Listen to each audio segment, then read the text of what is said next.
Okay. So let's call back to order our regular meeting.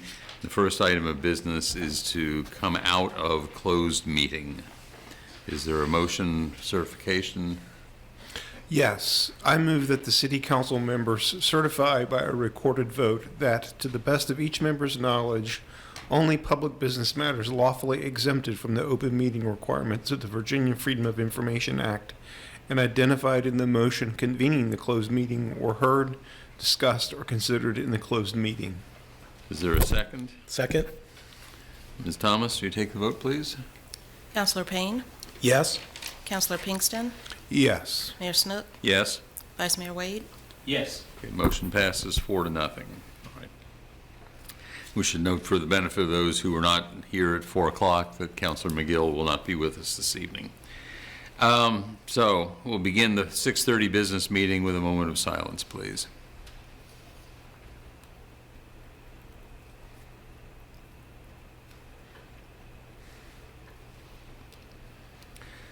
Thank you. Councilors, are there any announcements? Yes, Mayor, just one quick announcement, a reminder that the plastic bag tax takes effect in both Albemarle and Charlottesville beginning on January 1st. Each non-reusable plastic bag will come with a 5-cent tax now.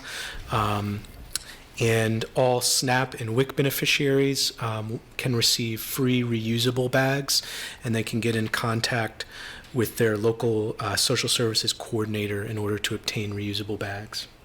And if one of the things that the little brochure and little information that came out to us today said was that if you've got a thick plastic bag, like with handles, it's designed for multiple uses, there is no tax associated with that. But obviously that's something you're going to bring. It's not really something that the store would give to you or sell to you. So good announcement. Any other announcements?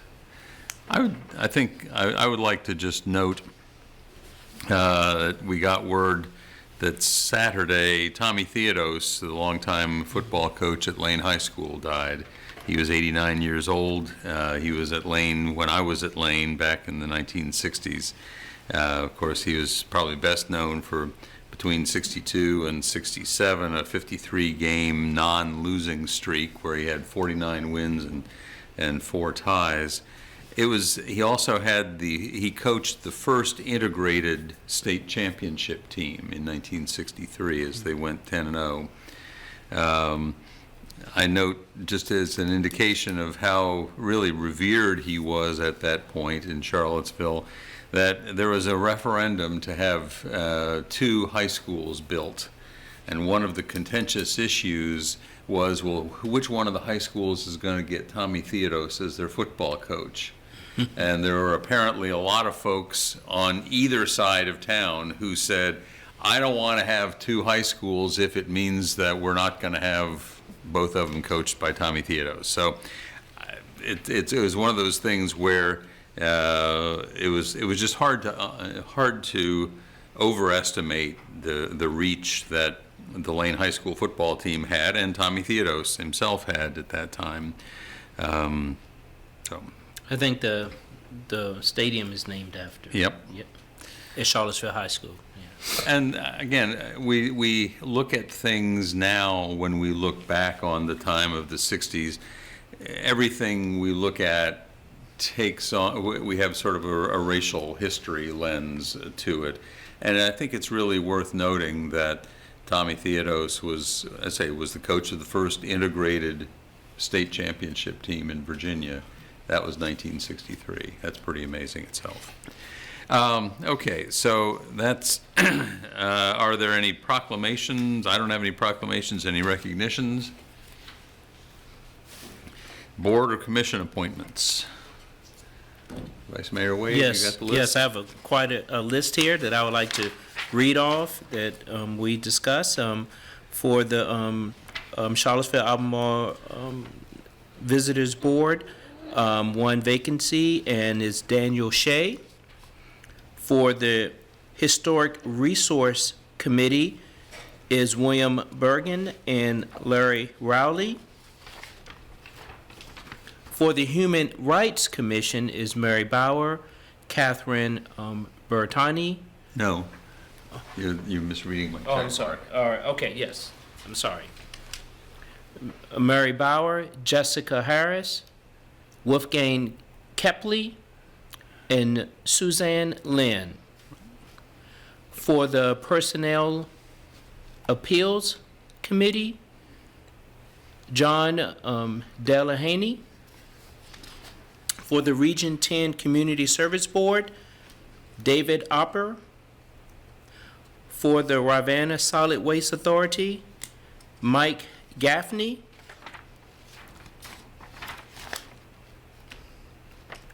And for the Ravenna Water and Sewer Authority, Mike Gaffney. For the Sister Cities Commission, Kimberly Hayes. And for the Youth Council, Nava Krugel. Is that? Not sure, Kurgel, I think. Okay. All That's, right, that's your motion? yes. Is there a second? Second. Any discussion? Ms. Thomas, call the roll, please. Counselor Payne, Yes? Counselor Pinkston, Yes. Mayor Snook, Yes, Vice Mayor Wade, Yes. and that passes 4-0, and thank you to all those who have volunteered. I will add that there are a couple of spots that we have simply been unable to fill for some time, and in some cases, they are fairly specific and fairly narrow categories. And people who are involved with particular narrow issues. But there are a few that are really very important issues and boards. One is there's an opening on the Board of Architectural Review, which we did not fill this time. There are 2 additional openings on the Historic Resources Commission, which we did not fill this time, for lack of applicants primarily. There's still an opening on the Region 10 Community Services Board. So if you have a yen for public service, these are important boards. Go to the city website, charlottesville.gov. You can click on the link for boards and commissions, and if you sort of keep clicking down, at some point you'll come to a screen where in the lower right-hand corner it says apply for a board or commission, and that's how you can apply. It'll tell you what's open at that point, what we're still looking for to recruit members for. So we hope we can fully staff all of those boards and commissions. Ms. Thomas, would you please read the consent agenda? Consent agenda number 2, minutes, November 7th council meeting, November 21st council meeting. 3, ordinance, amending the 2018 City County Courts Memorandum of Agreement and approving a 40-year lease, second reading. 4, resolution, transferring capital funds from the city-county fund for renovations to Washington Park Pool, $350,000, second reading. Number 5, regarding Police Civilian Oversight Board matters, was We moved to pulled the that. action We agenda. pulled that from the, yeah, okay. Right. Number 6, resolution appropriating bond proceeds for the Woodland Drive subdivision, $192,453.98, one of 2 readings. Okay, thank you. So we will now take public comment regarding those items on the consent agenda that were just read by the clerk, and only on those 4 items. The PCOB item we decided to amend the agenda. It will be at the end of the day. So if you were wishing to speak to us about the PCOB matters, your time will come in the next community matters public comment period, not in this one. This is just those 4 matters. So if you wish to speak on one of those matters, you'll have up to 3 minutes. In the Zoom webinar, you may select the raise hand option to be placed in the speaker queue. If you've joined by phone, wish to speak on the consent agenda, you may press *9. We'll alternate between in-person and virtual speakers. Is there anyone in council chambers who would like to speak on one of the consent agenda items? Okay. Anybody online wishing to speak to the consent agenda? Mayor Snook, there are no raised hands. Okay. Is there a motion to adopt the consent agenda? I move that we adopt the consent agenda. Is there a second? Second?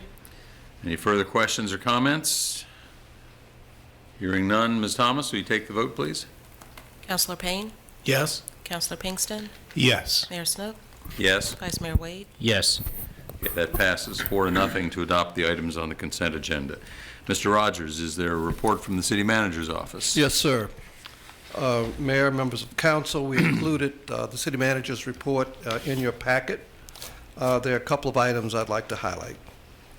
First, after the appointment of a new police chief on December 5th, the new chief, Michael Coaches, and I held a press conference with the local press to talk about his background, his interest, and what his aspirations are for his new role. And we'll be doing more of that as he comes to town on January 6th. The city manager and the human resources director held a town hall meeting for employees to discuss the new personnel rules that were enacted on October 17th. Still a lot of comment, but we're open and listening to feedback from employees, and we will make some adjustments as suggested. The Office of the City Manager would like to congratulate the Office of Budget and Management for receiving the Government Finance Officers Association Distinguished Budget Presentation Award for the 2022 budget. This represents the 18th consecutive year that the office has received the award. So congratulations to Chrissy Hamill and her staff and all who worked on this project. The Office of City Manager also would like to celebrate the Department of Social Services' recent honor as the Champions Employer of the Year by the Charlottesville Regional Office of the Department of Aging and Rehabilitation Service. So big nod to the Department of Social Services and that great staff there. I reported last council meeting that we are excited to announce the launch of the National Community Survey, also called the NCS. Specifically, the city wants to know what they can do to work towards a better, safer community. To get involved, local participants should go to the website pollco.us/Charlottesville.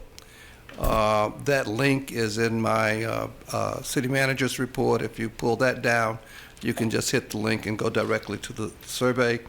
The survey will be open until Friday, I believe. With respect to weather preparation, sounds like we're going to need it this weekend. I've met with the staff, we've gone over the plans for inclement weather preparation, and so I'm pretty satisfied that we are set and ready to go. And I applaud the Department of Public Works for the work that they've done on that, and Department of Emergency Management, and Sam Sanders, our Deputy City Manager.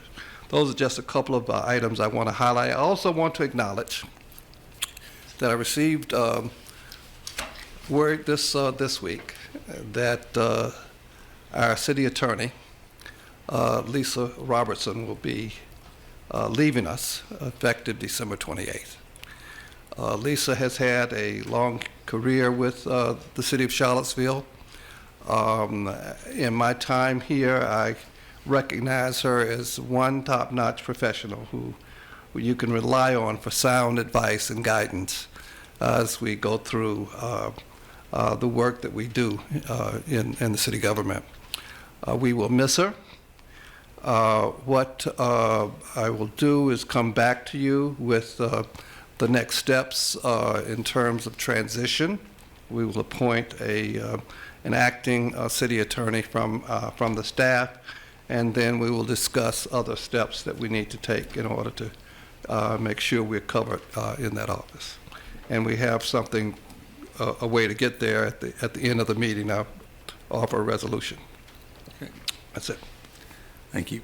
And Mr. Rogers, I just wanted to note that in your report, for the folks who read through the whole thing, I was struck by the fact that we had said when you came a year ago, basically one of your charges was to repopulate City Hall. And you've announced a number of hires of folks in important middle management positions, and that's what we've needed. I want to applaud that. Well, thank you very much. Takes a lot of work from a lot of people. Right. In especially human resources. But I am very pleased to say that on some recent announcements, we're getting a very good crop of applicants for a number of positions, so that's a good sign. Thank you.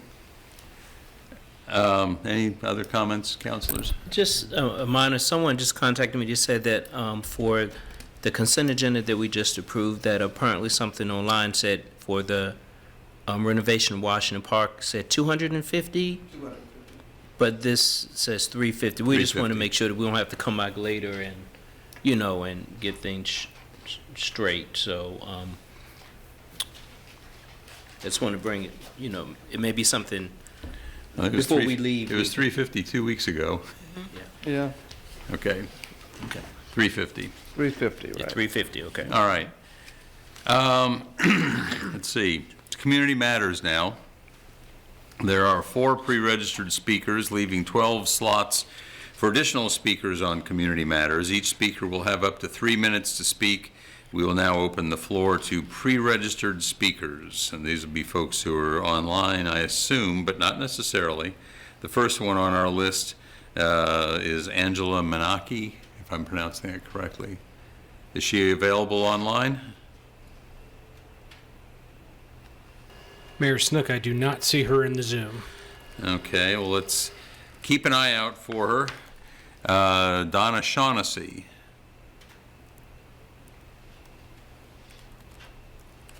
Is Donna with us?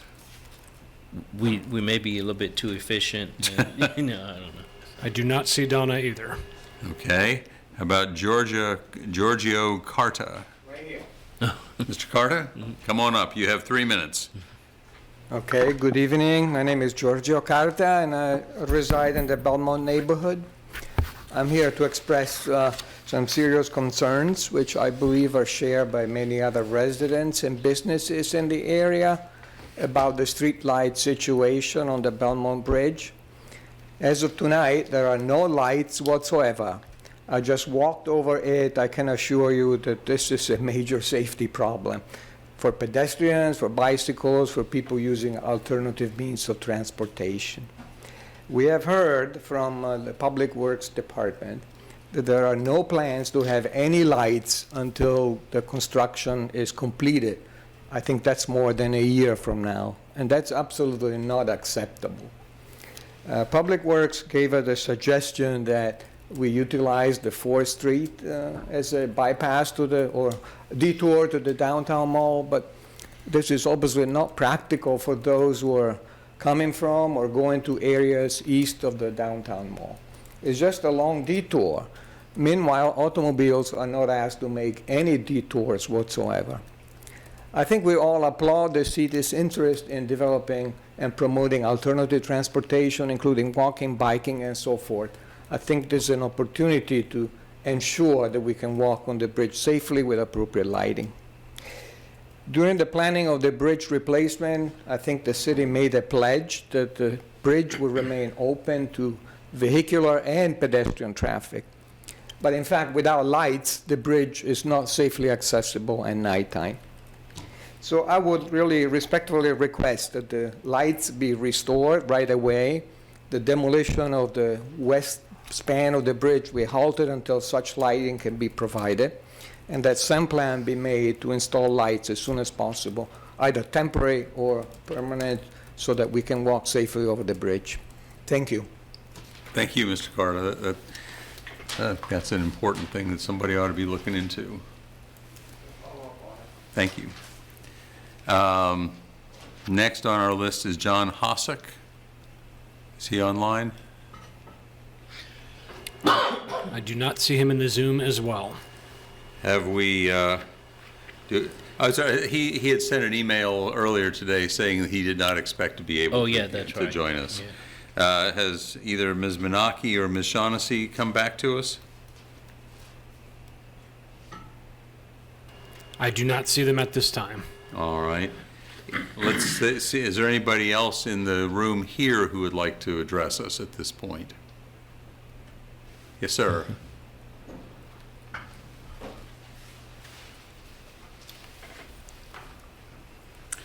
Good evening, City Resident James Groves. As you know, I've spoken recently about the city's financial support for the expansion of fossil fuel infrastructure. Several of you have emailed me in regards to those comments, and I'll follow up after the new year to prepare for the elimination of those outdated subsidies. Tonight, I want to comment upon another important financial element of climate action in Charlottesville. Rather than underwriting fossil fuel infrastructure, the city should move quickly to establish financial support for the transition to more efficient, environmentally friendly energy systems by enabling CPACE and Green Bank financing in Charlottesville. CPACE stands for Commercial Property Assessed Clean Energy Financing. It is a tool that provides 100% upfront capital to property owners who want to upgrade their buildings with energy efficiency, renewable energy, and water management systems. After the state set up the Virginia CPACE Authority earlier this year, our city simply has to opt in to the statewide program to open up CPACE opportunities in Charlottesville. Let's do it. Green banks are public-private partnerships that promote investment in clean energy technologies by residents and business owners of a locality. In 2021, the General Assembly authorized all localities to set up their own green banks. These financial entities are seed-funded with public monies that draw in significant private capital, and they can be especially important to empowering low and moderate income residents to participate in the clean energy transition. Earlier this year, Congress authorized $27 billion of funding for green banks, with disbursement of funds required to begin in the first half of 2023. $7 billion of that money is available for states, municipalities, and tribal governments. To capture these funds, Charlottesville must first establish a green bank. Recently, when I've spoken to the city's climate staffers, they've indicated that they do not have the bandwidth to pursue initiatives like creation of a green bank. Indeed, the recently published Charlottesville Climate Action Plan notes the importance of additional staffing to take plan ideas and translate them into real developments. I hope that you will work with city management to ensure that proper staffing is in place to allow our community to capture more than our fair share of the clean energy financing opportunities that lie before us. Happy holidays, and I'll speak with you again after the new year. Mr. Groves, could I just ask you a question? Do you know, because I looked into green bank financing Yes. a couple months ago, and what I was told, whether it's true or not, I don't know, but what I was told was that there is a certain critical mass of a size of a green bank operation for it to make sense, for it to sustain the overhead, whatever it takes. Do you have any sense of what that So would be? I couldn't give you a specific answer this evening. What I would tell you is that with the just finished academic semester, I had 2 of my students write their final papers on green banks in preparation of helping the city. I was in touch with Crystal Rittervold about this, so I'll be taking their notes and I'll add that question. I just finished turning in final grades, so in the quiet time Did they here, get A's? yeah. In the quiet time over the next few weeks, I'll process what the students have written. I'll be in touch with Crystal and others, and I'll make a note. I'd love to see what Yeah, I'll they- make a what note they've to come get up that specific type of information. So anytime you have specific questions like that, shoot them my way, and I'll try to help. Okay? Thank you very much. I'm sorry, sir, Yeah. quick follow-up. You used the acronym at the beginning, I think. CPACE. CPACE, is Yeah, that, Commercial Property Assessed Clean Energy. okay, thank you. And that was authorized by the General Assembly in 2009, updated by 2015. The thing that just recently happened earlier this year is that instead of the locality having to set up their own CPACE, the state has now set up a statewide authority. So it saves the locality the legwork, the staffing. And so again, I'll be honest, I don't know all the details, but I'd be happy to work with the city to try to get the details. What would be involved in the city opting in to the state-established CPACE program. Thank you, sir. Thank you. Thanks. Okay, do we have anybody online who would like to speak to us? Yes, Mayor Snook, we have one raised hand. Robin Hoffman is joining us. All right, Ms. Hoffman? You are on with council. Everybody, happy holidays. I want to say that I went to the Grand Illumination. I had a table there for CPA TV or Charlottesville Community, CC Community, Charlottesville Community Media Center. Sorry, David. And I talked to a lot of people, and everybody's very excited about Charlottesville Public Access TV and the idea of it. So I want to say that, and then also they're going to be airing this live, I think, on CPA TV and also Channel 29. Every year they do that Christmas morning, I think it is. And so, and it's really wonderful. A couple of years since I've been here, I've watched it. Also, I went to the Chamber of Commerce party, and I met everybody there for the first time, like in person, got to talk to them a little more than just on this Zoom call.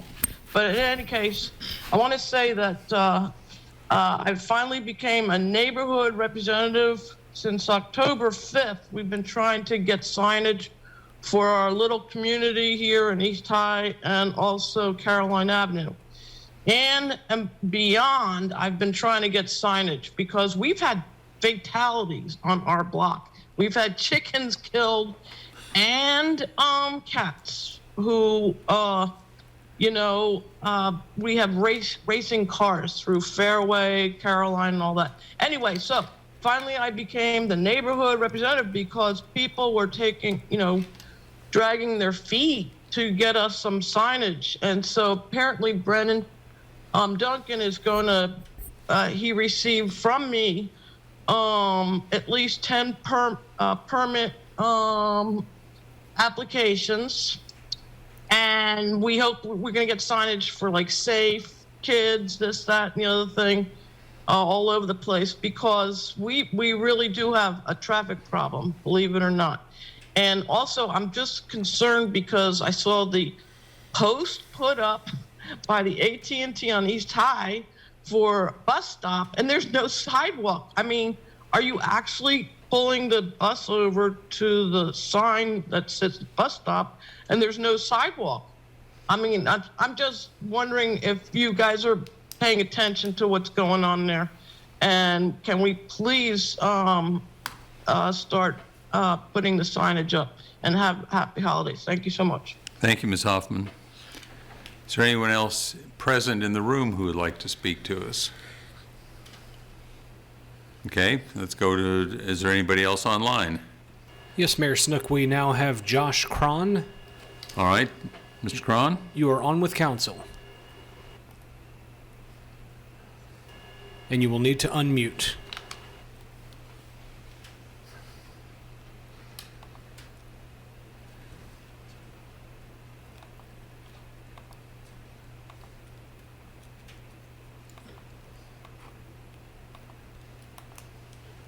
It seems that Josh is still muted on his end. We can come back to him. Stuart Walton is next, also with a raised hand. All right, Mr. Stuart, Walton? you are on with council. Yes, can you guys hear me? Yes. Okay, thank you. So a couple of questions. Everything that I'd like to speak to would be involving the Mountain View PUD. So I know 2 weeks ago when we met, I think it's Sina McGill, I believe is how you pronounce her name, spoke to the fact that the Planning Commission had not heard about this development since they voted to deny it. And she just didn't want to infer as to what their decision may or may not be. So I'd like to go into details about that, if you guys may, when that topic comes up. And then also as far as the sidewalk proposal on River Vista Avenue. So my residence would be Obviously, on River Vista, a portion of it that does not currently have sidewalk, and then the proposed road that would go down toward the development is right. The city-owned empty lot is right beside me as well.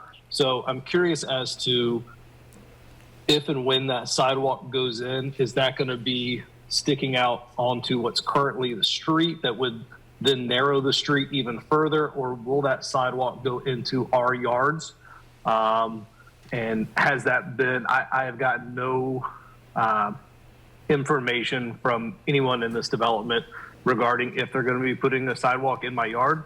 So I was just kind of curious as to that process, what you do to current landowners that you're then building on their land, and just kind of the steps that's taken in that process. That's really all I have right now. Thank you. Thank you, Mr. Walton. Anybody else online?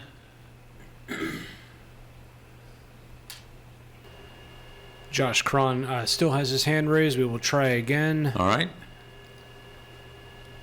Josh, you are on with council and you will need to unmute.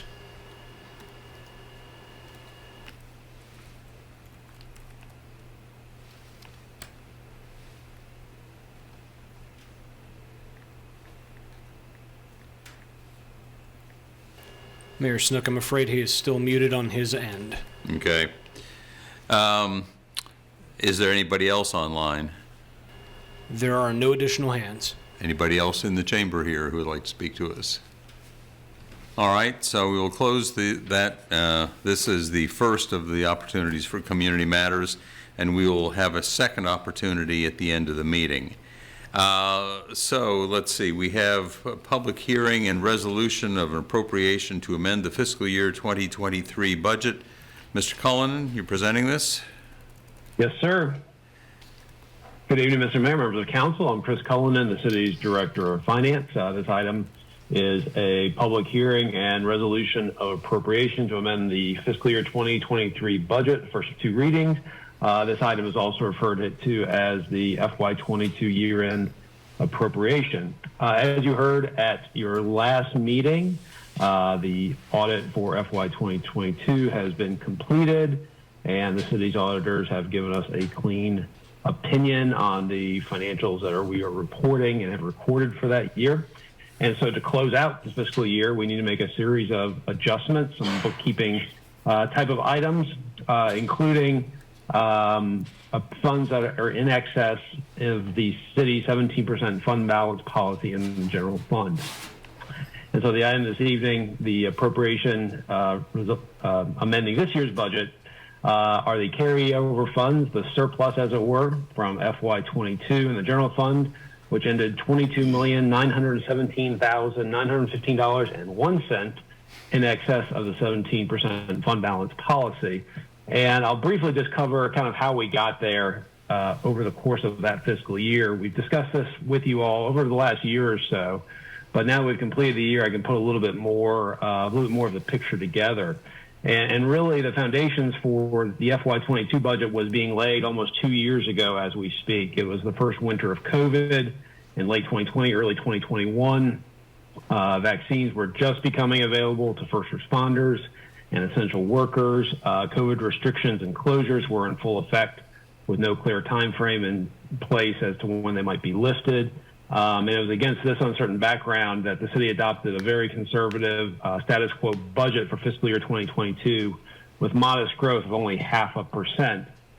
But as the fiscal year began in July of 2021, vaccines were becoming more readily available, restrictions and closures were being lifted, and the economy reopened and rebounded with several of the city's larger, more economically sensitive revenue sources performing significantly better than expected.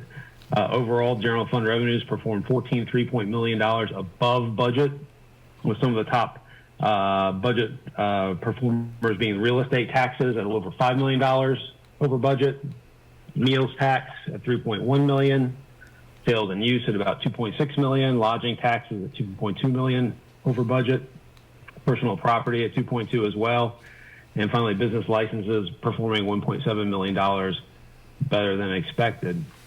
And so on the expenditure side, city operations and facilities were limited during that fiscal year. We, in fact, tried to reopen twice that year, but did not due to the Delta and Omicron variants and outbreaks and spikes in cases.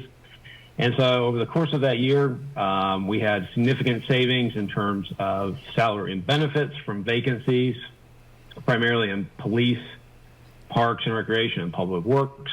We also had about $2.1 million left over from the previous year surplus that went unused towards mid-year salary adjustments. To be clear, everybody received those adjustments. It's just that we were able to cover those within the existing budget from that year, did not need to tap those additional sources. Also, some of our transfers to the Comprehensive Services Act and the Department of Social Services were significantly under budget by about $1 million in total. And so when you add all of that up and then net out what we're required to have on hand in terms of our 17% fund balance policy, you arrive at the $22.9 million of surplus funds available for reallocation. And so staff has several recommendations for council's consideration, and I've grouped these into three categories to help us talk about these. The first is, as you'll recall during your budget considerations for this year's budget, council, there was a consensus to use approximately $11.5 million of that, or about 50% of that, for a number of items. The city manager has made some recommendations for uses totaling about $4.7 million. And then finally, the balance of the $22.9 million, less those two items, we're recommending be transferred to the Capital Improvement Contingency Fund, which is one of our financial management policies, totaling about $6.7 million. At this point, Mr. Mayor, I'd ask for your guidance. I can go into each of these recommendations in a little bit more detail if you would like. It'll take a few minutes, or would you like to proceed with the public hearing? What would you prefer? Councilors, what's your preference? I have questions on the list if that. Well, why don't we take the questions that we have, rather than you just reading off things, many of which we may not need to hear about again. Fire away.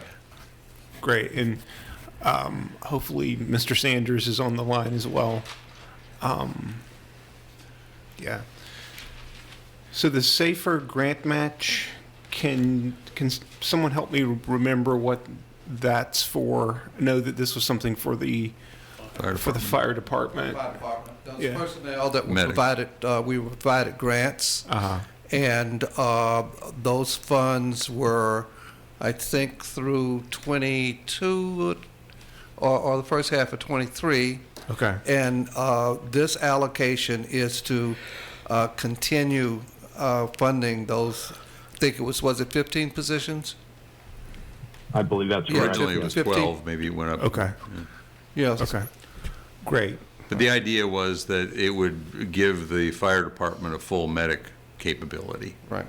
And how much longer do we have to do this, or what's the time frame? I mean, at some point it just becomes part of salary? It becomes a part of their base budget. Okay. Yeah. Thank you. Yeah, and this amount helps us, for lack of a better term, ease those costs into our operating budget that we then eventually have to absorb. Got it. Correct. Thank you. Items E, F, and G relative to school reconfiguration, and I'm sorry, this has been so long ago now, I'm having a hard time remembering, but basically these were commitments, these were proposals made to go ahead and sort of pay down the bonds. Was that the idea? Correct. This gets us to a $54 million bond scenario, which, in addition to cash, helps us get us to that first full amount in the CIP. And these funds we were setting aside to help, again, very similar to the SAFER grant, we have to build those into our ongoing budget and our ongoing expenses. Okay. And setting aside this cash helps us do that. I think Ms. Hamill is on with us. She might be able to explain that in much better detail than I did. No, that's perfect. Just a little bit of addition. If you recall in the debt table that we all dearly love, when we were working through possible scenarios of tax increases, we showed that roughly 3 years at 2 cents each was a little over $1.9 million. that would be required to get that base transfer up to the annual debt service transfer. And when we were meeting with our last work session with the 23 budget development, council discussed the possibility of taking the amount equivalent to 2 of those years and putting it in the debt service to help buy down some of the necessary transfer. Got it. Fantastic. Thank you. I see the Meadow Creek Trail, Section 3 is on there, which I'm excited about. I'm hoping that Mr. Sanders or Mr. Rogers can, or maybe Mr. Payne can help me remember relative to the school, to the buses. So 2 additional buses, the Route 6 Equity Initiative of $1 million, and then CAT additional funding for 30-minute routes, $2 million.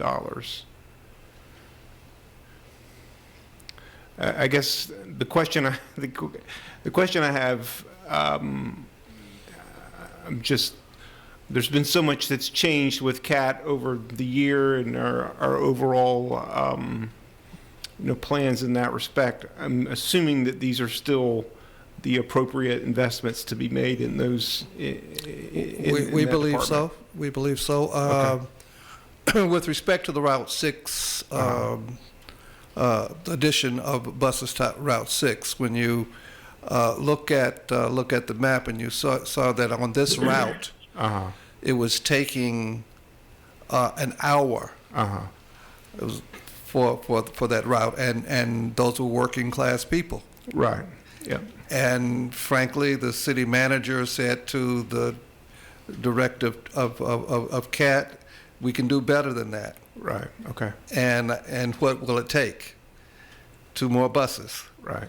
Okay. You know, to reduce it down to 30 minutes. So that's what that is about. Okay. Okay. Great. Thank you very much. I'm in full agreement with what you wrote. I think that I contacted you about a couple of things that I wanted to be considered for additional funding. One is, perhaps Parks and Rec may need some extra help with some of the litter that's in the city. It may be some overtime staff pay or something like that. Looking at some parkland for north of the city, there might be some property available for that. These are some things we can maybe look at for as we look at either at the strategic plan or the upcoming budget. But I'm in support of your recommendations for what to do with the surplus. If I could return the other item here, the class and compensation study, one-time use of $2 million. I think that's fantastic. Yes. I'm glad that you're including that. Yeah. Okay. Michael, any questions? Or this is really questions for Mr. Cullen at this point? Yeah, I guess just a few questions. One, when it comes to the class and compensation study, the one-time uses, I still don't quite understand what those one-time uses are. Is it just similar to that SAFER grant funding? Is this supposed to ease into increasing the operational expenses that we anticipate, or is this for consultant work? No, this is not for consulting work. We already allocated the funds for the compensation study. That was $685,000 or something like that.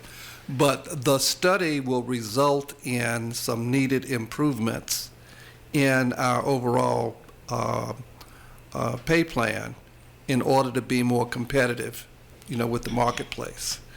Don't know what that will be, don't know what the gap is, but we know it's going to, we put in the $2 million to make sure that we can be responsive to making some of the changes that will need to be made in order to bring some of the positions up to market rate. So in other words, it's just to prepare for expected salary increases? Right. Okay. The Meadow Creek golf course, I understand, this is for a loan. I guess what is the operational impact if that loan is not available to the Meadow Creek Golf Course? Well, it's an enterprise fund. We own it. And if we own the golf course, there are improvements that need to be made from time to time. Right now, there is no cash flow that they have. So this loan will enable them to make the needed improvements to the course so they can keep people coming and they can generate the revenue needed to be at least a break-even or a profitable enterprise fund. Mm-hmm. And then for the transfer to the Capital Improvement Contingency Fund, because it's kind of a vague question, but is that basically just helping us to afford what is already in our CIP? Chrissy, you want to take that? I think it's a couple of things. One is, first of all, it's part of our financial management policies that it actually states that any amount above and beyond the 70% would go to the CIP. So, but that's also understanding that there are competing needs and other strategic opportunities we want to take. And so, again, we consider the surplus to be one-time monies, and we look for one-time uses. But in terms of this specific amount, I would say there were two thoughts in mind. One is we're obviously in some pretty strong inflationary headwinds at this point. The CIP that the Planning Commission has been discussing and that you will eventually be taking up, we've been able to accommodate some of those inflationary increases within that CIP, but we don't know what the future holds in terms of that inflationary pressure. And so these funds obviously can help with that going forward. There's also, as we consider this amount, there are several agencies in which we're partners that have some fairly significant capital improvements coming as well, such as the jail being one. The Ravenna Solid Waste Authority has a baler project that the city will contribute to. And so knowing that there might be these capital requests as well, again, these funds might be tapped for that as well. Christy, I'm not sure if you wanted to add anything or add your thoughts to that. No, I think you got it. I think this kind of keeps in line with our discussion with the Planning Commission last week. As you know, the current draft of the CIP contemplates using around $9 million that's in the contingency for the things that Chris just mentioned. For example, to help offset some inflationary increases on existing projects. And I think by putting this money in the contingency, it also gives council some flexibility and opportunities to address some things that may come up during the year that we aren't yet aware of. Mm-hmm. So basically to help with inflation or additional things added to the CIP, but this number is not based on any specific calculated need within the current CIP. Correct. It's really what's left over from the full 22.9 less those two categories that I mentioned. This is the remainder of that. Mm-hmm. And one final question. I've asked this before, but there's $1 million for a new city manager fund. What's going on there? What is that? If you recall, during the budget discussion, I think council agreed that once you get a new city manager, you want to have them to have some flexibility to make investments that they need. And also it was stated that that might be one of the incentives that would attract candidates for the position. But look at it as an opportunity for a transformational fund. That the new city manager comes in, has some ideas about how to move the government forward, and may want to make some investments. And that was the thought behind it, and I think that it's still worth preserving. Mm-hmm. Okay. Well, Final question, real final question. The $700,000 for the Meadow Creek Trail, was that priority based on any kind of calculation within the city in terms of prioritizing pedestrian infrastructure projects? Sam, Mr. Saunders, want to answer that? It was not actually worked on as a part of a prioritization project. However, it was a project that had partial funding. We were able to get a second batch of partial funding that did not complete the entire gap. And because the project had been sitting stalled for quite some time, the thought was to try to figure out how we could potentially have council close that gap before actually losing those funds that we were able to secure. We received 2 separate grants, and one grant from VDOT actually was rescinded because we were not able to move, but we were able to get a secondary backup to it. And now we have 2 grants that are actually, at this time, the window is already open, and we need the additional funds to close. These funds would actually be that to allow the project to move forward. Mm-hmm. Thank you. That's all I have. The only thing I wanted to ask about is we've allocated, I remember council had decided on the 10 things you identified there, roughly $11 million, and then we've now got 9 additional things that are city manager recommendations for one-time uses of roughly $4.7 million. That $4.7 million is not anything that we had discussed when we passed the budget back in April. Is that correct? These are all new demands, yes, essentially. That's correct. The Pathways Fund here, we're putting $575,000 into it. What's the current state of that fund for this fiscal year? How much did we allocate? How much have we spent? Do we know? Do you have that, Chrissy? So I can speak to it generally. I can tell you what we know is that I believe we funded that at about $700,000 so far this year, or maybe I have it reversed. Do we have 700 or 500 in this appropriation? I'm sorry. 500. This says Okay. 575. 575. Yep. Yeah, so this, the amount that's in this appropriation is what we expect to get us through. So that's just a little under 1.3, if I'm doing the math correctly. Right. And that is basically a projection based on the current monthly payouts that are being requested and needed. And also as sort of a precursor to discussion for what we would do in the 24 budget, because as you know, or as you may recall, there's currently just about a little over $85,000 in the base budget budgeted for Pathways, and we have significantly increased that funding using this one-time federal dollars. And so that will definitely be a discussion and a consideration for council as to what level that funding continues in 24 and beyond.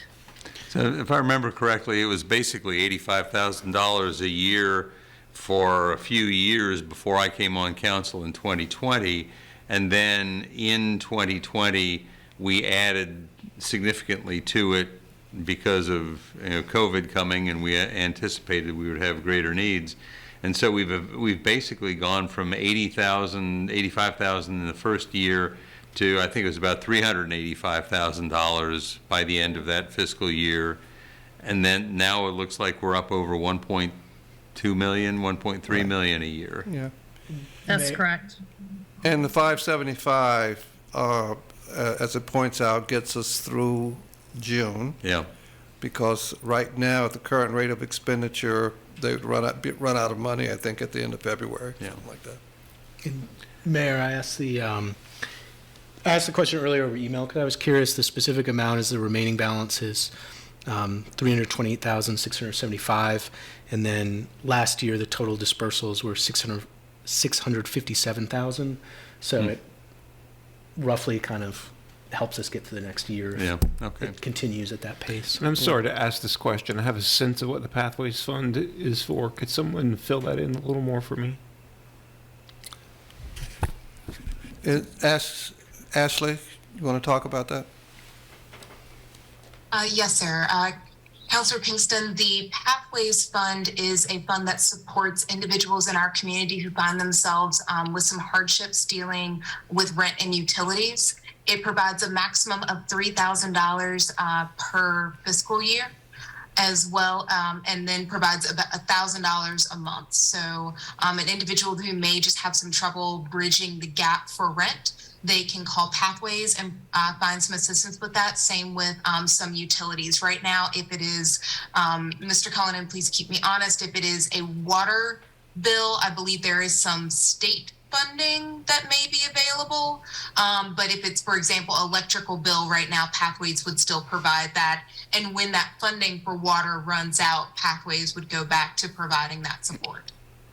Thank you. And is this run through what group in the city? Department of Human Services, sir. Great. Okay. Thank you so much. Yes, sir. All right. So at some point, we've got to get to the public hearing piece of this. So let's move on to that next. I'll now open the public hearing. Mr. Dillahunt, we're ready for the first speaker. Do we have a speaker online who would like to speak to this budgetary item?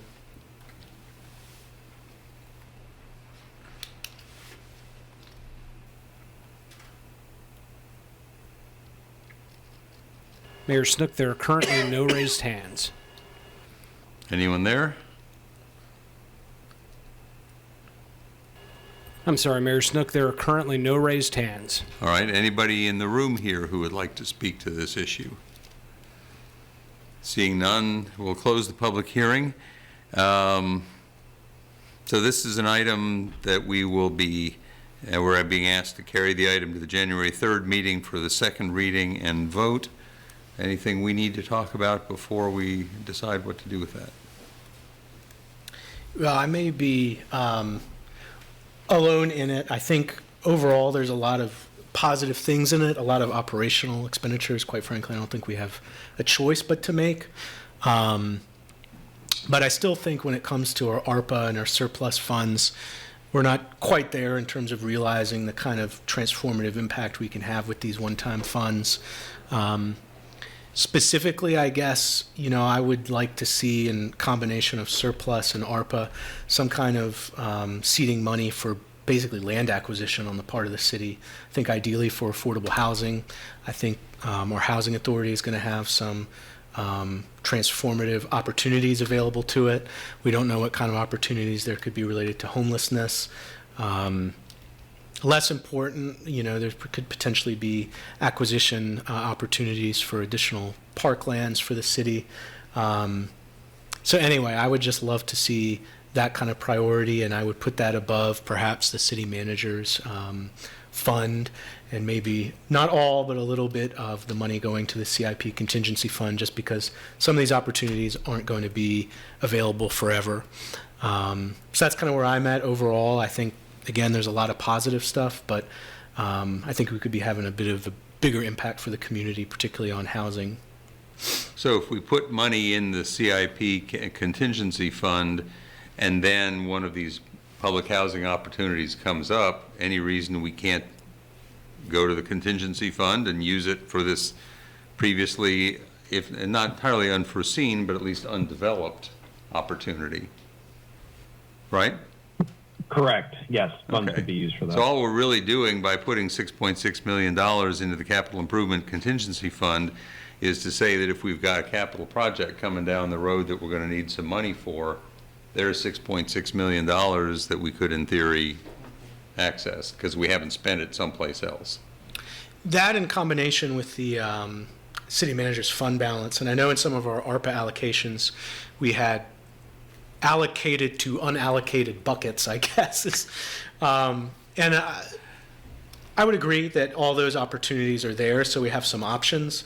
I just worry if they're not earmarked for something specific, they can kind of find their way to other things. But as long as we're able to take advantage of those opportunities, that's the most important thing to me. Am I right that if something goes into the capital improvement contingency fund, it doesn't come out of that fund without a vote of council? That's correct. Okay. So it's not going to just sort of disappear unless we allow it to disappear. Now, obviously, that's a caution we need to keep in mind. But And was that the case with our ARPA allocations? every ARPA allocation we had to vote on, right?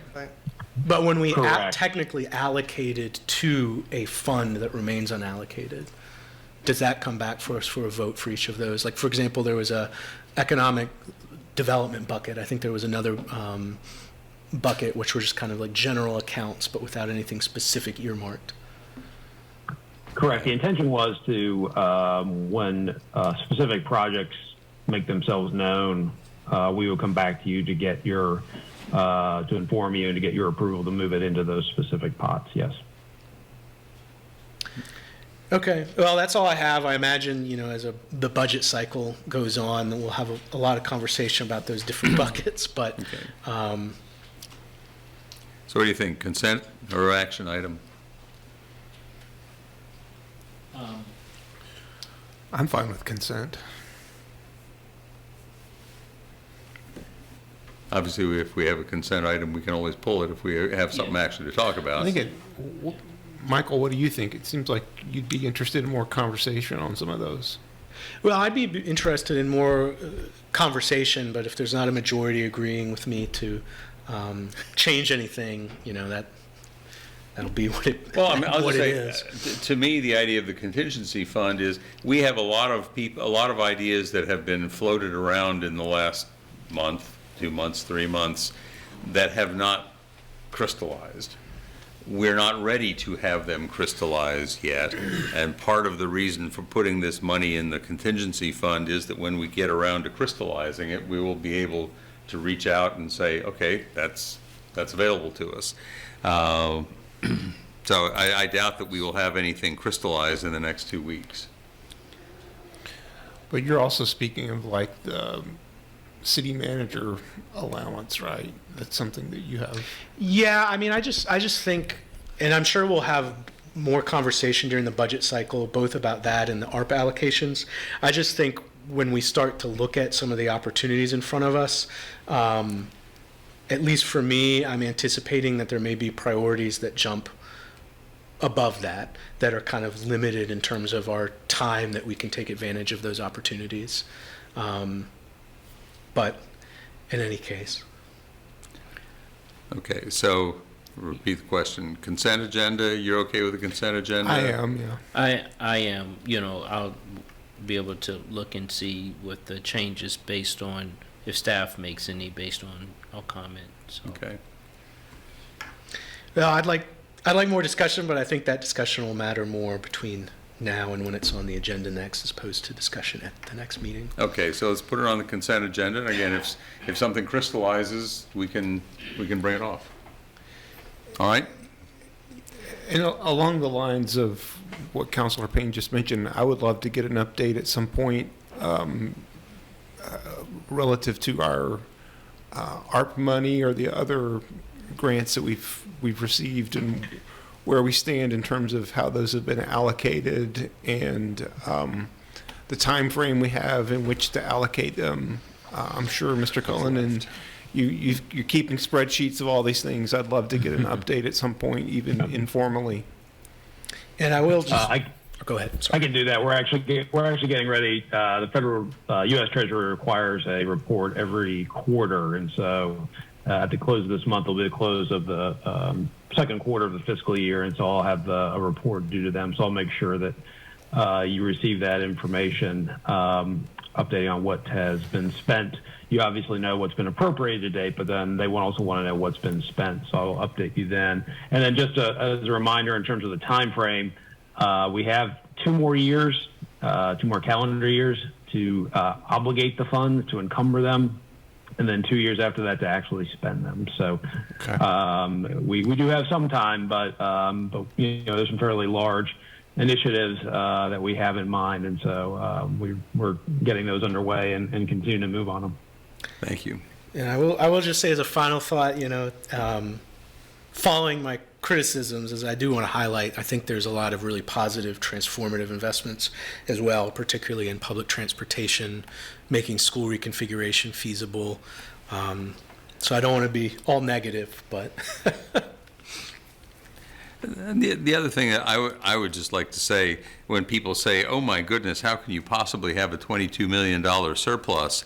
And the answer is, I was sort of reflecting back on it, once COVID hit, our financial team really went above and beyond the call of duty in finding ways to economize and to hold the line and to not spend anything we didn't absolutely have to spend, starting with Dr. Richardson's decision 2.5 years ago to basically freeze the budget. And then Chip Boyles did essentially the same thing last year.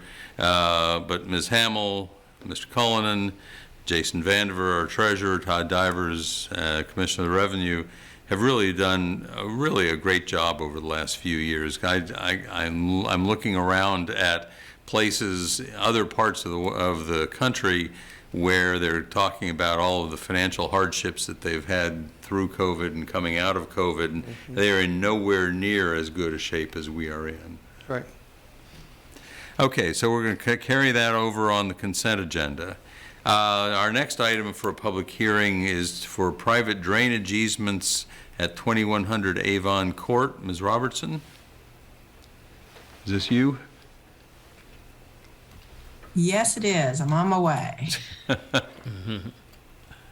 All right. Good evening, everyone. For this agenda item, a private developer is asking the city to grant it some drainage easements across property owned by the city having an address of 2100 Avon Court that is located in Albemarle County.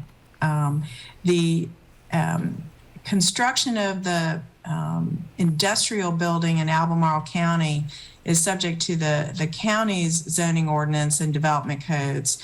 But in order for them to be able to complete the improvements that are going to be required on their county site plan, the developer needs these easements.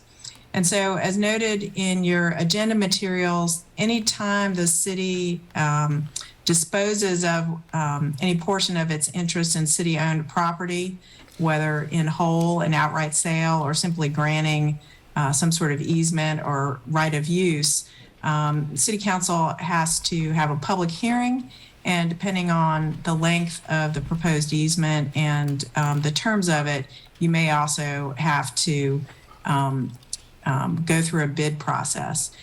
Because this particular easement is a lengthy one, it's for more than 5 years, City Council is required to invite people to submit a bid if they want to compete for the right to have an easement across this property. It seems a little bit of a strange process, but that's what the code requires.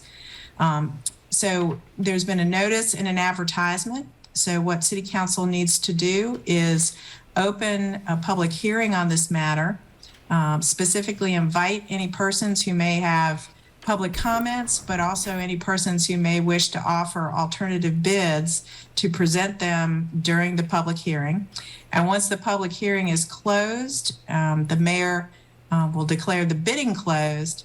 And then if no bids have been received, City Council can go ahead and make a final decision on the requested easement. You'll notice that there is a proposed ordinance in your agenda packet that if you should decide to grant the requested easements, the ordinance sets out the terms under which that will be proposed. And you'll also note that under the recommendations section of your agenda memo, there is a suggested motion that you can use to approve the ordinance if that turns out to be your decision this evening. So if you're ready to move towards the public hearing, Mayor, you can open the public hearing and invite both public comment and any bids, and then we can get this item resolved. All right. Any councilors have any clarifying questions for Ms. Robertson? Okay. Failing that, I will now open the public hearing both for comment and for alternative bids. If anyone wishes to make an alternative bid for the right to have an easement across this property? Anybody here wishing to speak on this matter? Anybody online wishing to speak on the matter? Mayor Snook, I see no raised hands. All right, so I will now close the public hearing and close the bidding, and is no longer open for alternative bids. Are there any comments from councilors? No. So is there agreement to carry the item to the January 3rd meeting for a second reading and vote? Can we do consent? Sure. Consent agenda? Is there any Consent? objection to that? You okay? I'm all right with that. Okay, consent agenda. There we go, thank you. And then the other public hearing, also for an easement, is a temporary aerial easement at 1223 and 1225 Harris Street. Ms. Robertson? Yes, for this particular item, there is a proposed development within the city at the address that you just read, 1223 to 1225 Harris Street. And the development proposes construction of an apartment building. And to do that, there's going to be a need for a temporary tower crane. And when that crane is operating, the area over which it'll be operating will extend over and into city-owned right-of-way for public streets. So in your agenda materials, there is a proposed ordinance, and if you should choose to approve this aerial easement, there will be a plat that is prepared to go along with a proposed temporary deed of easement.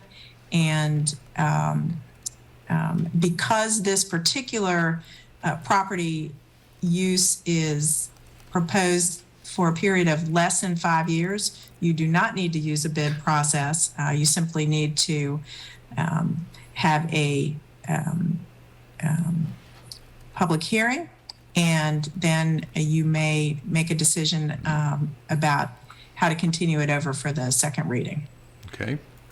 Councilors have any questions for Ms. Robertson? Just, I guess, a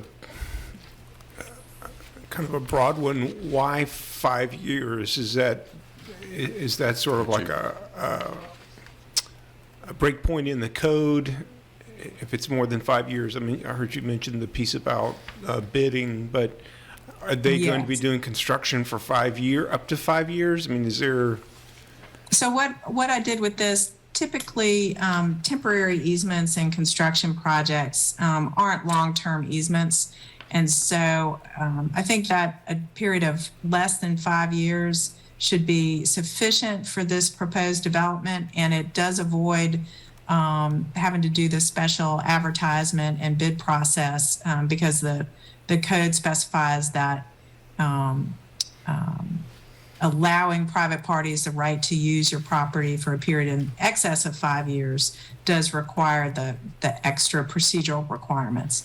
But what can happen is if you get to the end of that maximum 5 year period and the developer says, we haven't been able to complete the construction yet, we're going to need a new temporary construction easement, you can do it again and grant it for a period of less than 5 years a second time around with city council approval. So 5 years is sort of a magic number in terms of procedural requirements, but it really should be plenty of time for the development to occur. And if they say they finish their project in 3.5 years, does the easement go away when that? Is it like tied into the building permit? What we have said in the ordinance is that the easement will commence on the date that a building permit is issued for the construction of the city's edge apartments, and it will extend not more than 5 years from the date of the issuance of that building permit. So if the construction is completed in fewer than 5 years, it will simply end when it's no longer needed, but it will extend for not more than 5 years. And what I'll do is in the or what our office will do is in the deed of temporary easement will include provisions as to how to document a shorter term than 5 years if construction is completed. Yeah, because I see from the date of issuance of building permit, but I don't see something referencing the certificate of use and occupancy at the end of the project. Maybe that's a way to.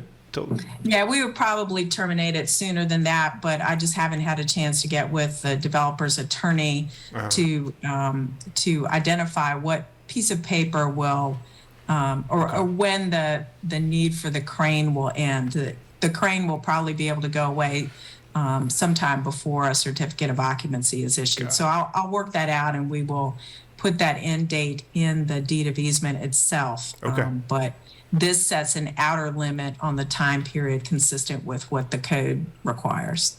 Got it. Thank you. Okay. Other questions? All right, so let's open it up for public hearing. Is there anyone here who wishes to speak to this question of the aerial easement? See nobody. Is there anyone online who would like to speak to this? Mayor Snook, there are no raised hands. Okay, so with no speakers, the public hearing is now closed. Council, any comments? Not beyond what I've already shared. So do we have agreement to carry the item to the January 3rd meeting for a second reading and the vote then? Consent agendas. Consent agenda? Yeah. Consent agenda it is. Thank you, Ms. Robertson. Let's see, now we come to the Mount View PUD. Carrie Rainey to present. Ms. Rainey, are you with us? I am. Good evening. Are you able to hear me? Yes, we can hear you. Okay, excellent. Looks like I might have frozen again. Oh, again there. Carrie Rainey, planner with Neighborhood Development Services. Just as a reminder, Shimp Engineering, acting as the agent for the property owners, has submitted a rezoning application seeking to change the zoning classification of the subject properties from R2 to PUD, or planned unit development. The PUD development plan proposes up to 72 dwelling units at an approximate density of 22 dwelling units per acre. The area designated as Block 1 will continue to house the Mount View Baptist Church and may include up to 12 residential dwelling units, daycare facilities, consumer services, businesses, retail uses, art studios, and outdoor parks. 60 multifamily residential units within 6 structures currently proposed within Block 2. City Council discussed the zoning map amendment at their December 5th meeting. Subsequent to that discussion, the applicant has revised their offered affordability period to be 99 years, in line with the recommendations of the draft inclusionary zoning analysis. We also wanted to note tonight that there are a few clerical issues in the ordinance within your packet. Specifically, there are a few references to the Park Street planned unit development, or PUD, which should be updated to the Mount View planned unit development, or PUD. 1133 Otter Street is incorrectly noted as 113 Otter Street, and at one point St. Clair Avenue has an E at the end of Clair. That should be removed. Also to note again, a sidewalk waiver for the development is also before council tonight. The applicant has indicated they would like to defer action on this waiver until further exploration is completed. However, I'll ask that the applicant team confirm this deferral request when council is ready to move forward with the sidewalk waiver. And I'm happy to answer any questions or provide further information that was provided at the December 5th meeting if that's useful. I didn't understand the second piece about the sidewalk waiver. Yeah. They're deferring on it. Just that. They're deferring the request for a sidewalk waiver, and I gather there are further negotiations and further discussions about some things still to be had. Okay, on that piece. Okay. So that's not before us tonight. Okay. Any questions for Ms. Rainey?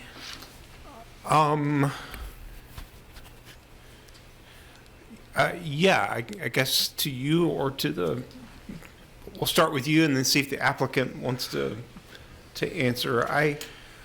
We received what I think is some good feedback. I'm trying to pull it up now. These are from people in the neighborhood, not all of whom were against the project, but they had, questions. I asked this last time, and I'm just having a hard time remembering. Stormwater management, is that happening on site? Or is that still to be determined? The applicant will be required to meet all of our state regulations through the site plan process at the point in time when they move forward to that. I'll let the applicant speak to any details in terms of what they're currently proposing on site. Okay. And then it would just be helpful to know the thinking about using, as opposed to having the new entrance that goes north onto River Vista, the idea of accessing, I guess, the second block through the church site. That would be something I'd be interested in hearing a little more about. Sure, that was an item that was brought forth at the community meeting. I'll let the applicant answer why or why not they may have considered that as an option. Okay, thank you. Sure.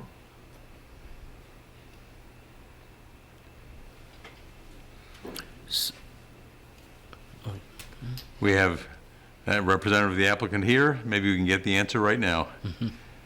Sure, Justin Shimp, with Shimp Engineering, engineer for the project. On stormwater, we have to do, there's two components, of the quality and a quantity, so how much you would flood property versus kind of the quality of the water it leaves. We're required to do 100% of the detention or quantity on site. Okay. There's a mix, it probably ends up being a portion on site and off site of water quality, but we aren't there yet, but that's, the code allows both options. Okay.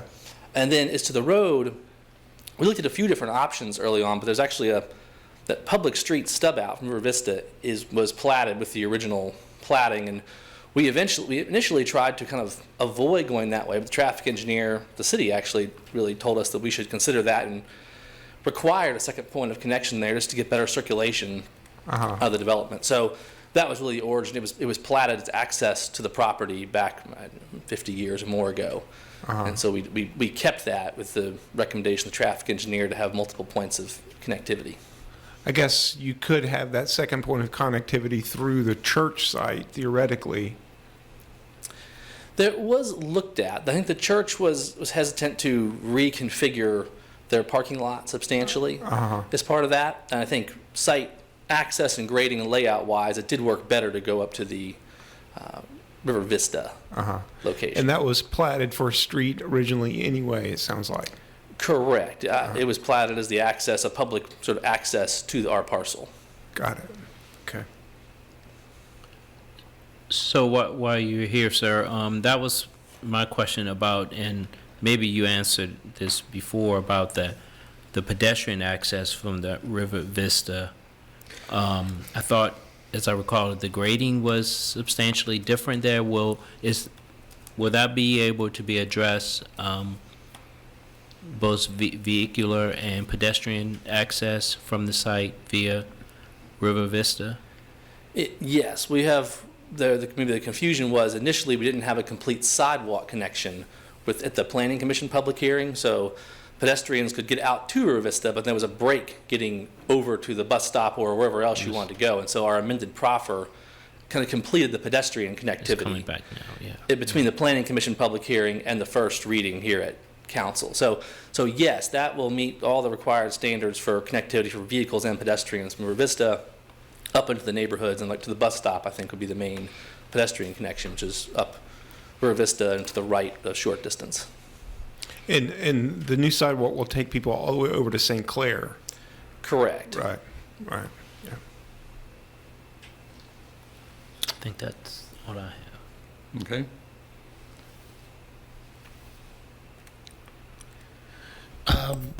Yes, largely echo the questions Councilor Pinkston asked from the neighborhood. I guess I'm curious in more detail, what are you contemplating for stormwater management? We'll definitively have some sort of underground storage system, which essentially the stormwater from the neighborhood is routed into a series of tanks and stored and detained and released. That's pretty standard.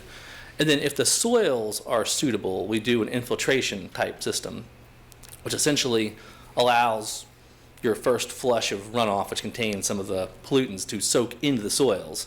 That's a preferred treatment. The issue with that is we really don't know until we get into site planning and actually going out and boring holes if the soils are suitable for that. It's a pretty substantial process to go through, but that's our first choice if a sort of technical criteria allows that. And then otherwise we would insert a few little rain gardens or things of that nature, and then we'd have to buy credits for the residue of that in a stormwater quality sense. Mm-hmm. No, and I understand and appreciate the ambiguity. I just think on-site would be much preferable, especially given the proximity to the Rivanna.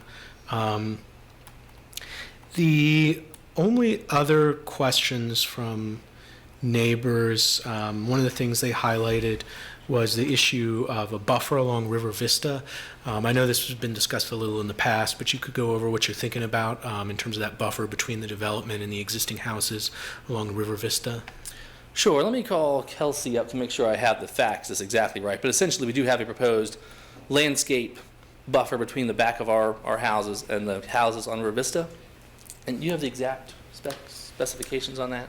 I believe, well, at one point, we moved the proposed building footprints further back off of the houses of River Vista, so we did increase that buffer we have there. We also have a proffered fence improvement, so a combination of a screening fence and landscaping to go between those existing residences that front on River Vista and the proposed development. And are you planning new trees being planted? Because quite frankly, I think that is the best buffer there is. Yeah, definitely. Yeah, that's part of the component that we're planning. I believe in our application plan we had spec'd an S2 type screening buffer, so the city has S1, S2, S3, and so for the most part all of those screening buffers are some type of mixture of shrubs, trees, ornamentals, etc. Mm-hmm.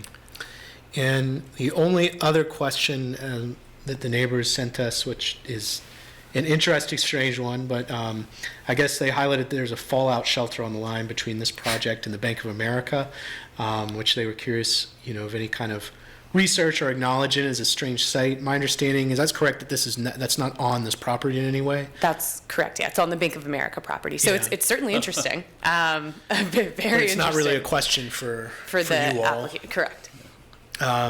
Okay, that's all I had from what they had outlined to us. In addition to the question about the ingress and egress, I would second Councilor Pinkston's questions.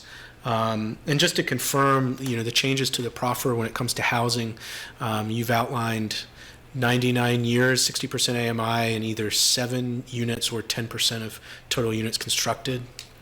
Yes, so 7 units is 10% of the 72 max build out. So it's 7 units to be constructed by the 59th dwelling unit. So it could end up being larger than 10% of a commitment. Right. Okay, those are all the questions I had. I have to say, I was fascinated to see that. I didn't know it was a nuclear bomb shelter or whatever, but it was, and I've been in a number of places in Charlottesville where there was construction around 1960, 1961, where, you would not know there was a bomb shelter in the backyard, for example, and this is another example I think the like that. Strangest one, there's a fallout shelter in the bottom of the rugby house, if you're familiar with that one in rugby. Yeah. I don't know how that got there, but anyway. Anyway, that's right. Okay. I did have one other comment that I was going to mention later, but is actually maybe appropriate to mention now. Is I was going to talk about how I met with Lapizzo Kirtley with the county board supervisor, and she had mentioned that something that she would like to do in the county, and maybe we could look at it in the city, is that is to work with the master gardener to have those shrubberies be and plantings be native plants, and the master gardener, they are willing to assist in identifying those things instead of getting some ornamental, which could also be native, but it would be much better to get native plants in there, so anyway, if that's something that y'all could look at, because right now I don't think it's required but it's something I'm going to be asking staff to look at. But it may be something you can do now. It may not be an additional cost or anything, but will be part of the natural landscape that's already for this, native to this area. Sure, and I mean, just in response to that, I think we find, and we have the opportunity to work on a lot of sites in Central Virginia, and natives do the best. And so, they've already built up pest resistance to native pests, and we.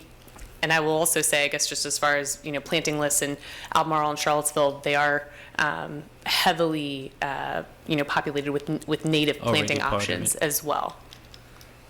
Thank you. Any other questions, comments?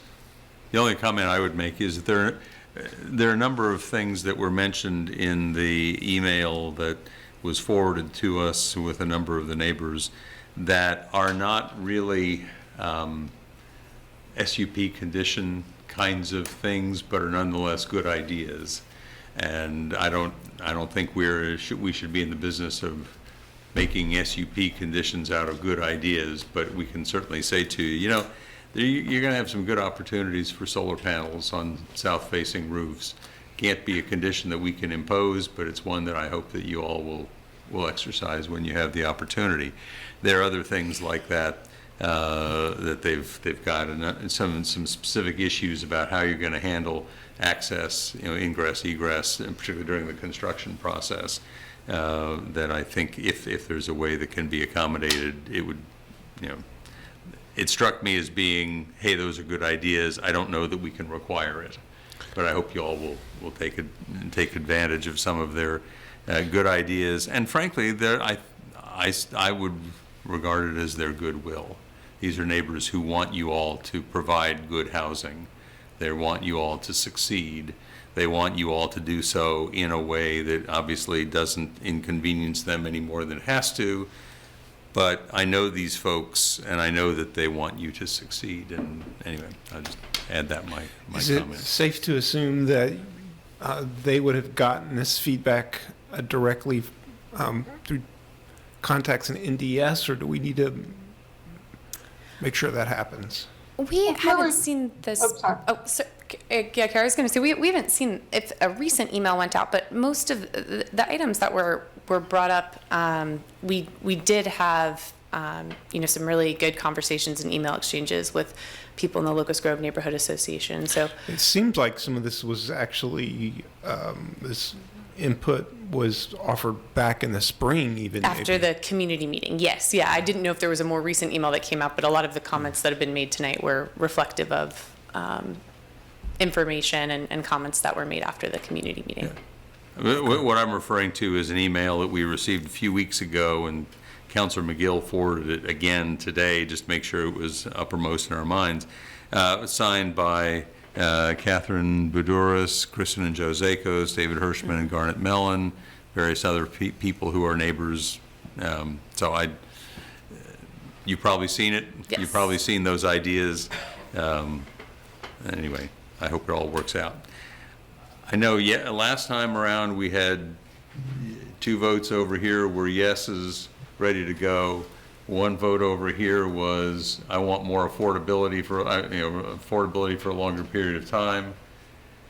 Do we have any other remaining issues? I say Councilor McGill, I talked to her today at some length about it all, and she was the one who was most interested in sending it back to the Planning Commission, but I think she's not pushing that at the moment. So. Well, I'd say my largest remaining concern is around stormwater management. I think some of the buffer concerns will be best addressed with landscaping. I'm not sure what we can exactly do as a requirement there. The ingress and egress question, I mean, I think,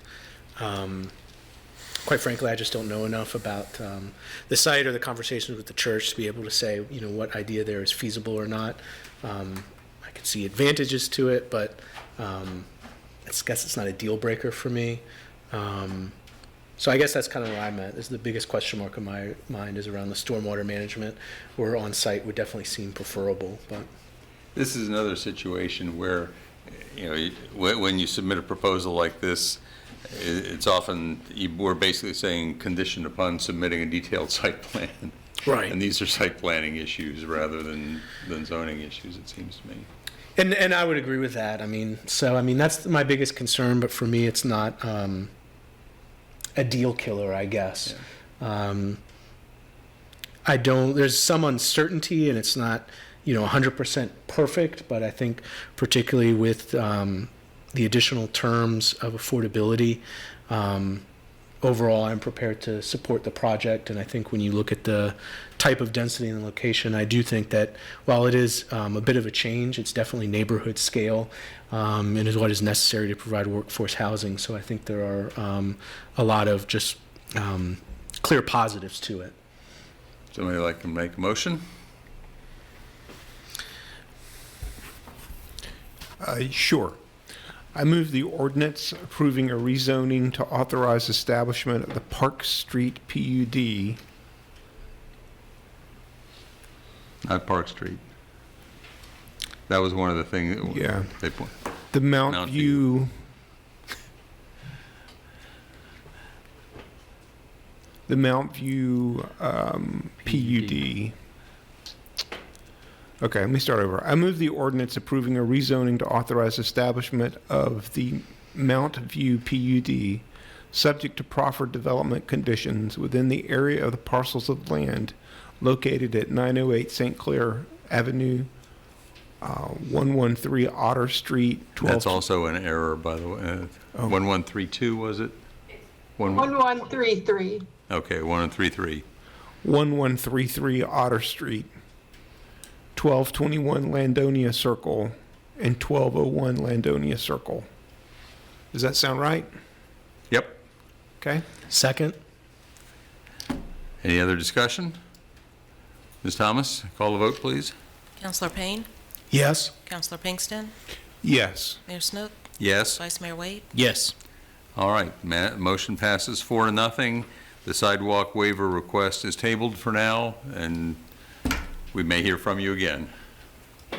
Thank you. So that concludes most of what we've got, but we had moved the PCOB matters to the end here, and so now we come to the PCOB. We have both an ordinance, and the procedures to approve. And we didn't really have anybody designated to present them, but I noticed at one point Mr. Mendez was on the call. Mr. Mendez, are you with us and wanting to talk about what you're doing? I am here. I'm assuming you can hear me? Yes, we can hear you. Yeah, and I don't think that I have much to add. I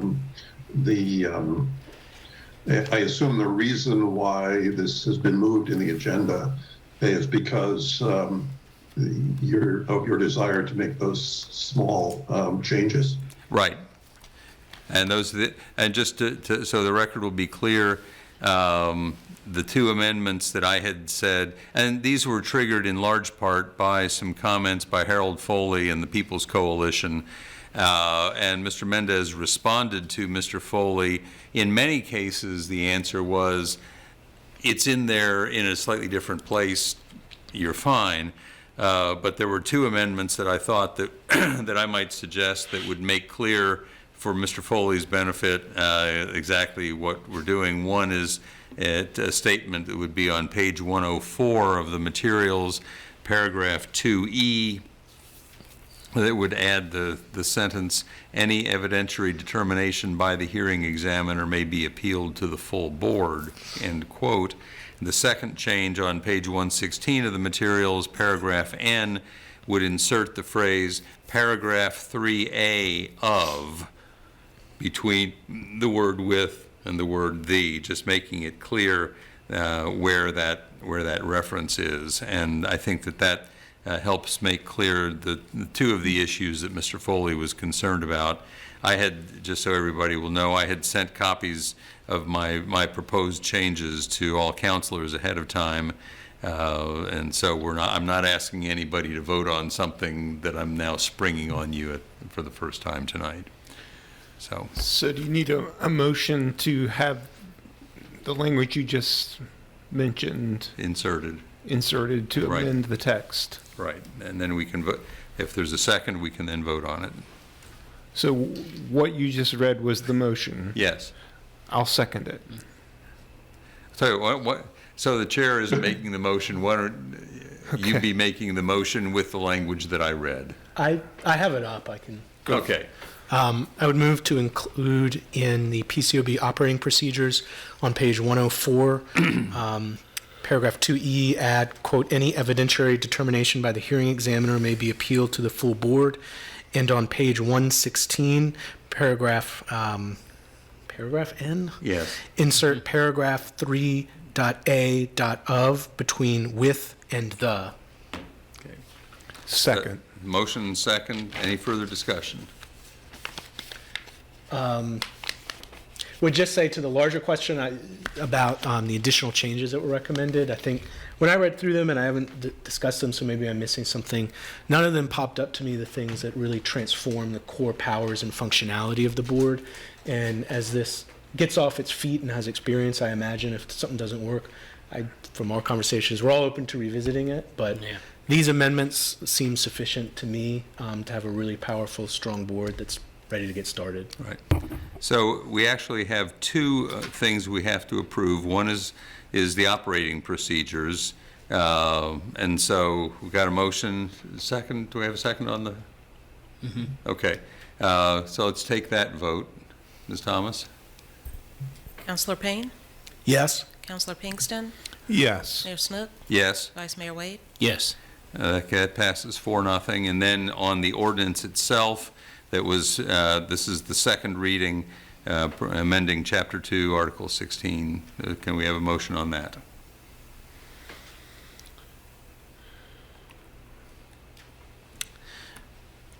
I'm trying to find the text. Yes, I would move to approve an ordinance amending and reenacting Chapter 2 Administration, Article XV1, Police Civilian Review Board. All right, we got a motion. Is there a second to that? Second. Ms. Thomas? Councilor Payne? Yes.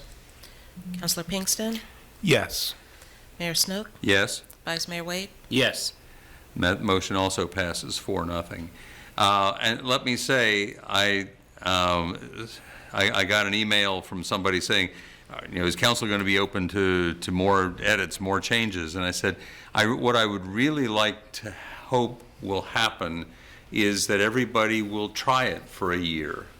Let's see how it goes for a year. And if there are changes that year experience tells us we need to make, we're certainly open to making them.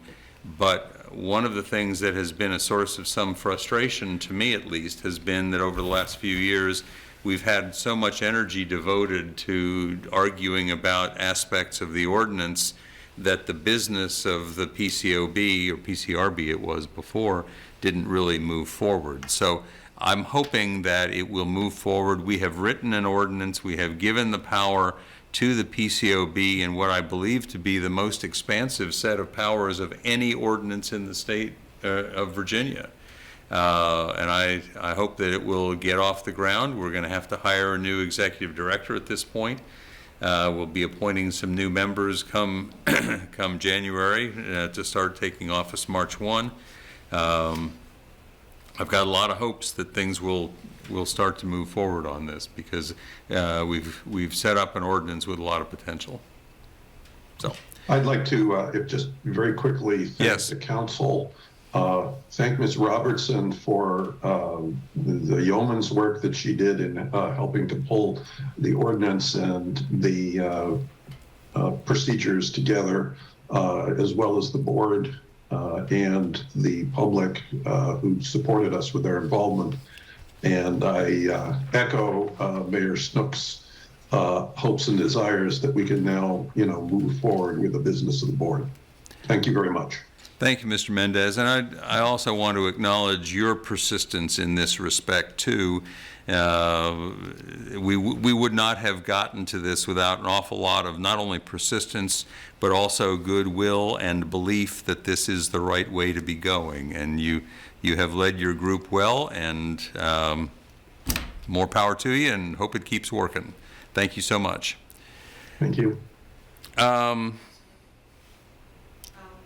do the vote on the operating procedures? Yes. I thought I just got that on the ordinance. No, we did that also. Okay, there was a vote on adding the language to the ordinance, or to the operating procedures. I think you're correct. We voted on the amendment I introduced and then didn't vote on the ordinance itself. Well, you voted on the, Well, it was a first reading, so, Right. Well- first and only reading. If you want us to vote again, we can vote again. So as amended, do we have a motion to move the procedures as amended? I move that we adopt the procedures as amended. Is there a second? Second. Now we're going to take the vote?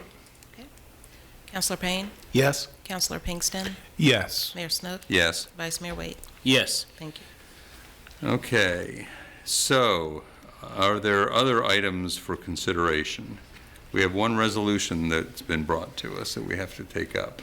Yes. And Mr. Rogers, do you want to present this, or how do you want us to do this? Well, I think you have the resolution. I mentioned earlier that we're losing our city attorney, and this resolution would authorize the city manager to make the adjustments needed for hiring an outside attorney where needed to assist in the office of the city attorney in the work that we have to do. Okay. So would someone like to, I'll tell you, I'll just read the resolution.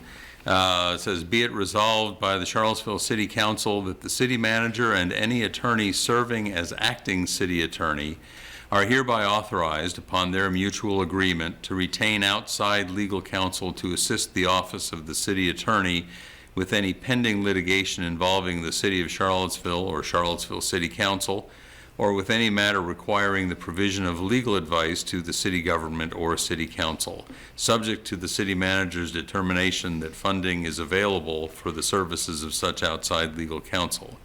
Be it further resolved that the city manager and any attorney serving as acting city attorney are hereby authorized to jointly execute on behalf of the city of Charlottesville an agreement in the nature of an engagement letter to engage outside legal counsel upon such terms and conditions as they deem in the best interest of the city. Can I have a motion to approve this resolution? I move that we approve that resolution. Is there a second? Second. Any discussion? Just for the public's benefit, I mean, do we just want to briefly discuss why this is necessary? Sure.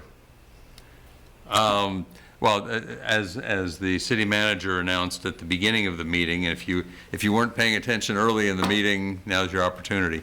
Our city attorney, Lisa Robertson, announced that she was going to be leaving us effective December 28th. And I will say, for just speaking for myself as an attorney, I have a great deal of respect for her professional competence. I have a great deal of admiration for her hard work and the sacrifice to her own personal life. One might even say, to a certain extent, mental health. Over the last few years, it's been a tough time to be in the city attorney's office. Yeah. And she has done a great service to us, and we will be lucky if we find somebody as competent as she. Absolutely. And this is just to help fill that gap in the interim. That's So right. we can continue working on the many balls we have in the air. That's right. That's right. So, did we vote on the resolution? No, Yeah, we we have didn't. a No, we motion didn't. and second, and I will need a Okay. copy of that resolution. I've got it. Counselor So- Payne? Yes? Counselor Pinkston? Yes. Mayor Snook? Yes. Vice Mayor Wade? Yes. Motion passes 4-0. Mayor, I would just like to add to what you have said, and the city manager has said earlier, just thanking Ms. Robertson for her service to the city. As you mentioned, it had been some difficult years. I'll never forget when the first meeting I had in this building was with Ms. Robertson, and the vice mayor was was with me, and it was our first time sort of beginning to learn the ropes. And she just gave us really good, calm advice, and I've been very grateful for it. And I wish her all the best in her future endeavors. Yes, likewise. Brian and I had about a year to work with her, and it's been wonderful, very, very just clear, cut, concise information and advice. And but I'm happy that she's able to move on and find peace, happiness, other places. So I'm happy for her. And the most important thing, they're a William and Mary grad. Oh, yeah. No, but in all seriousness, I'll just echo what others have said. I mean, I think having worked with them over the years, there's just a tremendous legacy around the statute litigation, police civilian oversight board, affordable housing zoning, affordable housing strategy and zoning rewrite, critical part of just major transformational changes in the city that will last for decades. Yeah, absolutely. So, councilors, any questions for city management to follow up on? We had that one issue that arose at the beginning of the meeting. I'm blanking now on what it was, but I'll go back and look at it. Yeah. Bridge lighting, that's right, Belmont Bridge lighting. Yeah, we definitely want that. That seems like something that ought to be fixable. Yeah, just they got those temporary lights and something we could do. And I think that we may already be doing this based on what we said, but I would like staff to look into as part of the development approval process that when screen is required for development, that they look at using native plants. That may be something that's already, it's been a while since I've been in the planning world, but it'll be great if we can make that a requirement. Okay. So we're now at the final speaking opportunity for members of the public. Speakers will be given up to 3 minutes. You may join the speaker queue by selecting the raise hand option in the Zoom webinar, or by pressing *9 if you've joined by phone, or by raising your hand if you're here in council chambers. We will alternate between in-person and virtual speakers. Is there anyone here in the room who would like to speak to us at this point? The two folks are sitting there quietly. So, online? Yes, Mayor Snook, our first speaker will be Lakeisha Washington. Ms. Washington? You are on with council. Good evening, City Council. My name is Lakeisha Washington. I'm a Charlottesville city resident, and I also work at Habitat for Humanity. I just want to share that this Wednesday, the Haven will be hosting or having their homeless memorial vigil. That's from 3 to 4, and I know that wasn't shared. We're seeing increase in our homeless population, and so I would just like council to consider how to best support these individuals as discussions continue around the budget for next year.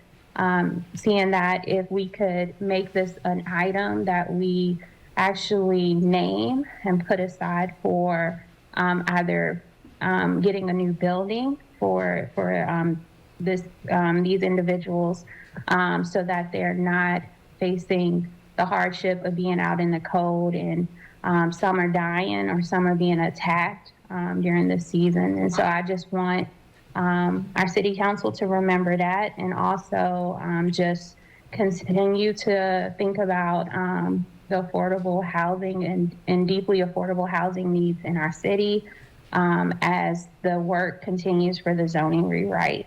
Thank you. Thank you, Ms. Washington. Anyone else?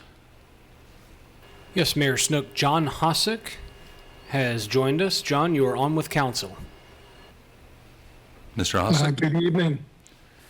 I want to go back to the Mount View Baptist Church and just make the observation that these are 3-story architecturally inconsistent with adjacent, reduced building setbacks, reduced parking, inadequate traffic analysis, inadequate and incomplete consideration of drainage. Dealing very briefly with a slope waiver, I'm not quite sure how that was addressed. Demolishing existing occupied single-family homes in situ, and the acquisition of adjacent lots by anonymous LLCs followed by consolidation. This all sounds very much like medium-intensity residential. In fact, the developer suggested that it was inconsistent with general residential.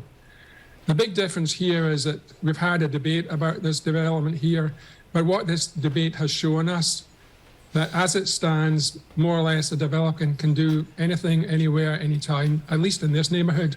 And I'd like to just draw attention that this completely undermines the entire rationale for the rezoning, which is based on this idea that permitting and zoning is a problem. It appears not to be the case. So clearly I'm not very happy about this, and I'll also make the observation that I'm not likely to miss any opportunity to advise people I encounter in terms of coming to this area to avoid living in the city. I feel that the city has badly managed its relationship with people who have been here for many decades, 50 years in some cases. Thank you. Thank you, Mr. Hossack. Is there anyone else online? We have Robin Hoffman, who is joining us once again. Robin, you're back on with council. Hi, I did want to add also, I didn't seem serious enough about Caroline and Fairway. I said something about chickens and cats being a fatality, but how I became triggered to become a neighborhood representative was that I am a very careful driver, and as I'm turning left on Fairway to go to my home on Caroline, I almost hit a woman who was pregnant, is walking in the middle of the street, as most people do, including the school kids. And I didn't see her until I was pretty much turned the corner, because I also had to be addressing the Fairway folks coming down real fast. Now, this is a conversation that most people in this neighborhood have been saying to city council for many, many years. They've finally got one sign on Fairway. I think it says, 25 miles or something like that, a speed limit, and that's it. So that's why I became the representative, because I was afraid for this woman's life. And it's that more people became pregnant on my block. We're going to have more toddlers on our block and all that sort of stuff, people trying to walk to the meat park and that sort of thing. But also what concerns me is what that gentleman just said, is that it seems to me the city council, before making approvals, please go to those sites and see. I know Mayor Snook walked on East High, how that bus stop sign is there and there's no sidewalk. I just want to know how this happens. Is it that we're not managing because we're not actually seeing what people are talking about? You're just assuming that the shimp is telling the truth, that he's just gonna pay a fine for poor drainage? Is that how? That's how it seems like it's been going in the 17 years that I've been here, with people developing land that they own or selling the land and not really caring the legacy for the neighborhoods. And yes, we have the original people from Charlottesville living on my block, and they tell me the history of the flooding and the accidents and everything else that's been happening, that in fact there has been no signage and no zonage, and now we're going to have people developing in a greenway. It seems like I wonder about the management.